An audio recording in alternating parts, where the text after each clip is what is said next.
Gente, boa noite, olá. Tivemos um problema, eu estava na escola, mas aí faltou energia, né? Eu estava pro turno da tarde e aí a gente precisou fazer essa aula de maneira remota. Corri para casa, tô gravando, né?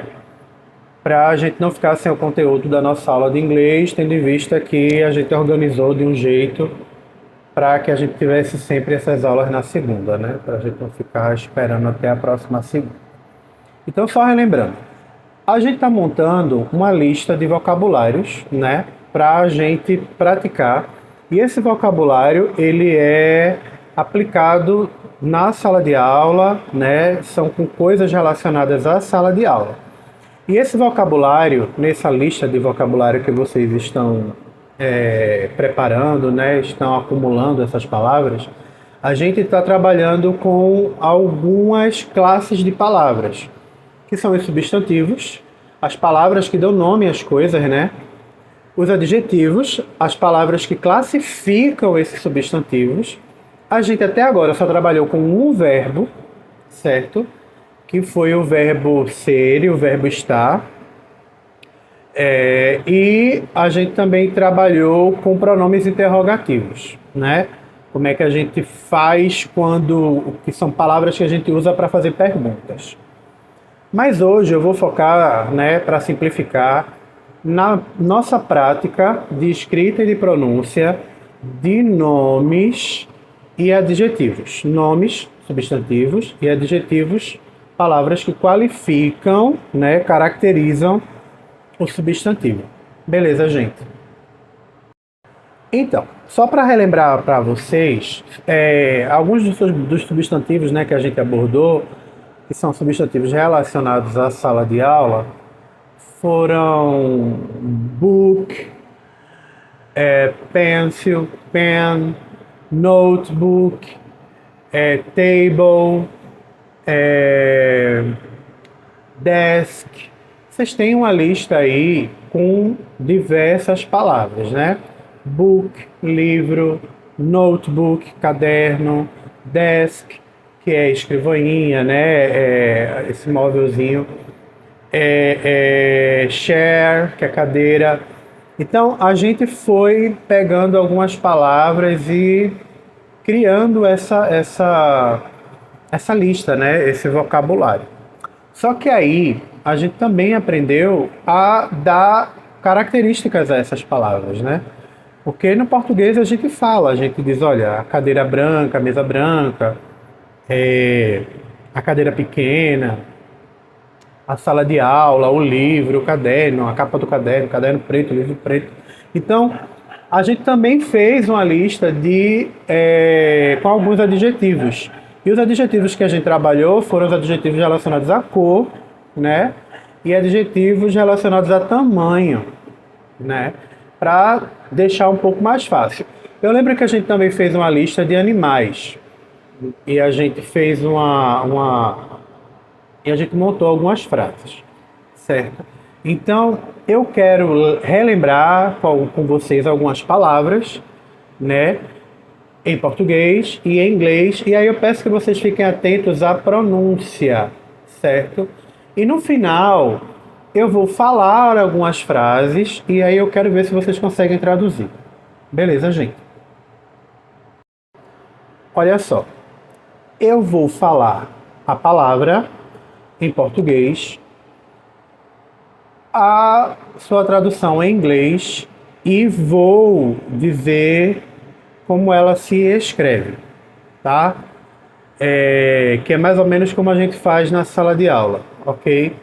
Então vejam, a palavra mesa, mesa, M-E-S-A, eu escrevo tablet, eu escrevo T-A-B-L-E, mas eu pronuncio table, table. Lembrem do T, esse T que a língua ela passa um pouco do dente. Table, table, table. Então, mesa, eu escrevo tablet, mas eu falo table, beleza? Cadeira. Cadeira, C-A-D-E-I-R-A. Cadeira. Eu escrevo chair. C-H-A-I-R. Mas eu leio share. Share. Share. E esse R não é aquele R que a gente tem trabalhado muito, o R retroflexo. Ele é um R gutural, ele é um R que sai daqui da garganta. Share. Share. Não tem nada a ver com R, tá? É share. É um R que vem mais da garganta. Não tem muita relação com a língua. Não é um R retroflexo. Então, cadeira é share. Share. Aí tem o que a gente mais tem repetido na sala, né? Que é livro. L-I-V-R-O. Livro. E aí eu escrevo book. Eu escrevo B-O-O-K. E leio book. Book. Apesar de eu escrever com O, eu leio com som de U. Book. Book. Livro, em inglês, é book. Book. Caderno, né? C-A-D-E-R-N-O, caderno. Eu falo, né? Notebook. Eu escrevo N-O-T-E-B-O-O-K. Olha, é pegar a palavra livro, que é book, e antes dela escrever not, né? Not. Aí eu não falo notebook, eu falo notebook. E presta bem atenção. A gente convencionou a chamar o computador, né, esse que a gente leva portátil, de notebook. Mas o computador, a forma correta, né, o original de chamar é laptop. Porque a gente tem o laptop e o desktop. O desktop é o computador do desk. E desk a gente aprendeu que é uma escrivaninha, que é uma mesa de escritório, né? Então, o desktop é o computador do escritório, é o computador de mesa. E o laptop é o computador portátil. Mas aí a gente convencionou a chamar de notebook, porque ele começou a ser usado como caderno em algumas universidades lá fora. E aí a gente importou essa linguagem, né? Seria mais ou menos o que hoje é o tablet. Hoje as pessoas usam o tablet como caderno. Então, caderno é notebook. Agora presta bem atenção. Pode ser que vocês encontrem a tradução de caderno com journal. Journal é o caderno relacionado àquela página do jornal. Lá, sabe quando a gente tem no jornal os cadernos? Caderno de esporte, caderno de culinária, caderno de cultura. Esse caderno a gente vai chamar de journal. Mas é outra história. A gente aqui, caderno relacionado ao ambiente escolar, a gente vai chamar de notebook. Beleza, gente? Notebook. N-O-T-E-B-O-O-K.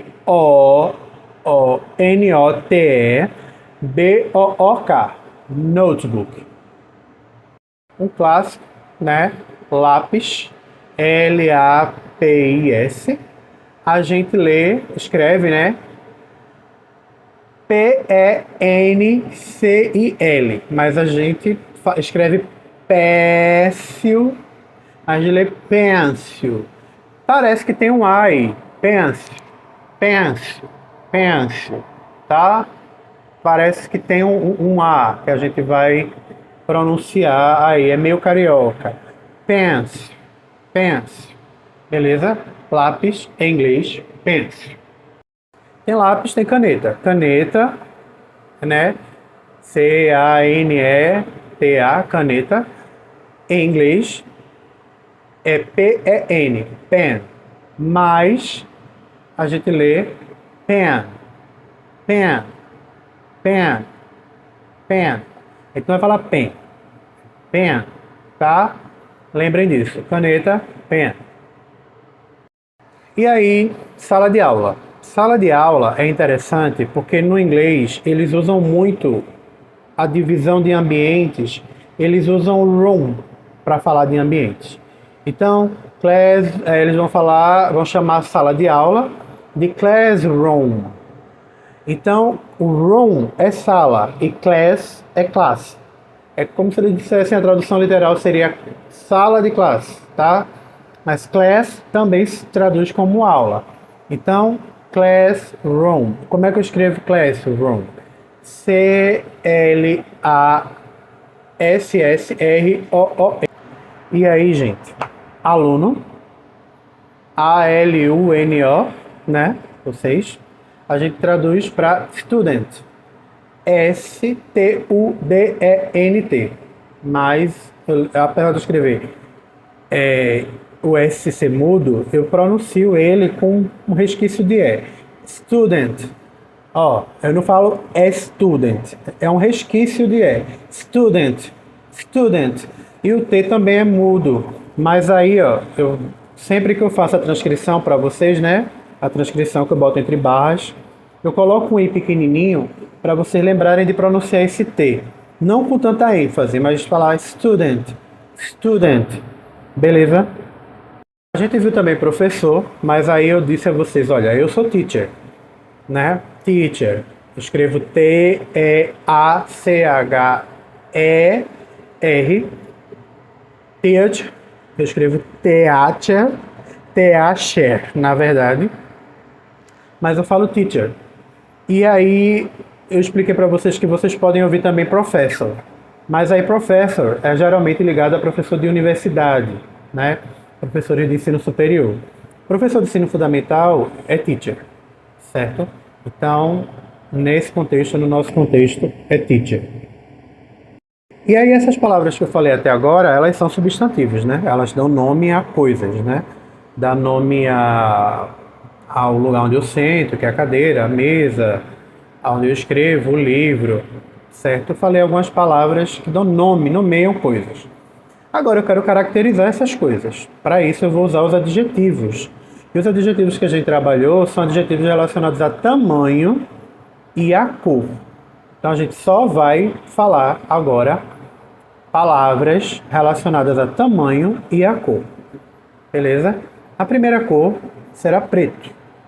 P-R-E-T-O. Preto. E a tradução eu escrevo black. B-L-A-C-K. Black. Mas eu leio black. Black. Beleza? Lembrem, black. Escrevo black, mas eu leio black. Azul, A-Z-U-L, azul, eu traduzo eu escrevo, né? Em inglês, blue, B-L-U-E. Mas eu leio blue, blue, blue, tá? Eu escrevo blue, mas eu leio blue. Beleza? Azul em inglês é blue. E aí a gente tem adjetivos relacionados a tamanho, né? Grande, né? G-R-A-N-D-E, grande. Eu traduzo para inglês com B-I-G, big. O G é mudo, né? Mas eu não vou ler big, eu vou ler big, como se eu tivesse um G-U-I. É como se eu tivesse um GI, né? Aí eu leio big, big. Mas eu não vou ler big, é big. A sílaba tônica é o bi. Big, big, tá? Grande em inglês é big. Pequeno, né? Pequeno, pequena é small. Eu escrevo, né? S-M-A-L-L, né? Mas eu leio small. Apesar de eu usar um A, eu leio small. Small, certo? E repara na dupla pronúncia do L. É um O estendido, small. E ele finaliza com U. A boca, ela vai fazer O, small, small, tá? Small. E aí eu tenho small, eu teria outras pronúncias, small. Tem uma série, eu falei pra vocês, né? Uma série antiga, era do Super-Homem, ele jovem, e ele morava numa cidade, que o nome da cidade era Smallville, que era uma vila pequena. Então eu terei essas pronúncias, small, small, small, small, tá? Eu vou ouvir dessas duas formas. Aí vocês Falem a que vocês acharem que fica mais fácil para vocês. Eu, small, small, small, small, tá? Pronto. E aí eu falei para vocês alguns substantivos e alguns adjetivos, né? Agora é que vem a parte da atividade. Vocês podem ouvir novamente, né? Ver novamente o início da aula e prestar atenção em todas as palavrinhas que eu falei e agora tentar traduzir. Eu vou falar frases usando os substantivos e os adjetivos. Lembrando que a gente só trabalha com um artigo. Até agora a gente só está trabalhando com um de, que é o THE, de. E o de, ele se traduz como o, a, os, as, tá? Então, o que vai dizer se está no plural ou se está no feminino ou masculino é o contexto. Então, na hora de eu traduzir, eu tenho que saber qual é a palavra que vem depois. Porque, por exemplo, se eu falo the car, car é carro. Carro é uma palavra masculina no português, correto? Então eu não vou falar, não vou traduzir o de como a, eu traduzirei o de como o carro. E se eu falar que o carro is red, o carro é vermelho, o vermelho ele também tem que acompanhar a, a concordância do substantivo. A gente já falou disso na sala. Então, se a palavra, o substantivo ele é masculino, o adjetivo ele também vai ser masculino. Porque se eu estivesse falando de maçã, the apple is red, a maçã aí viraria o quê? Vermelha e não vermelho. Porque maçã é uma palavra feminina. Então, quando eu falar as frases aqui para vocês e vocês forem traduzir, baseado no que vocês ouvirem, eu peço que vocês atentem para traduzir respeitando essas regras, beleza? Respeitando a regra da tradução. No caso, eu vou ter que concordar o meu adjetivo com o meu sujeito. O adjetivo com o meu substantivo. Perdão. Presta atenção agora para ouvir. Eu vou falar a primeira frase. The pen is blue. The pen is blue. Mais uma vez. The pen is blue. Qual é a tradução dessa frase? Escrevam no caderno. Segunda frase. Ela é quase um trava-língua. The book is black. The book is black. Mais uma vez. The book is black. Qual é a tradução dessa frase? The book is black. Terceira frase. The classroom is big. The classroom is big. Mais uma vez. The classroom is big. Certo, gente? Qual é a tradução dessa frase? The classroom is big. Quarta e última frase, para vocês me dizerem que eu dificultei para vocês. The table is small. The table is small. The table is small. Última vez. The table is small. Qual é a tradução da frase The table is small? Escrevam no caderno. Relembrando que the é o único artigo que a gente trabalhou até agora, tirando os interrogativos, né, que a gente não vai usar agora. E is é o único verbo que a gente trabalhou até agora. Is a gente traduz como é. Então, se eu falo the car is red, o carro é vermelho. tá? Então, D é o, K é carro, is é red, vermelho, tá? Então vocês vão seguir a mesma linha de raciocínio. Boa sorte, bons estudos e na segunda-feira que vem eu passo o visto no caderno de vocês. Ou quem sabe amanhã, mas amanhã aula de português. Fiquem com Deus, até a próxima.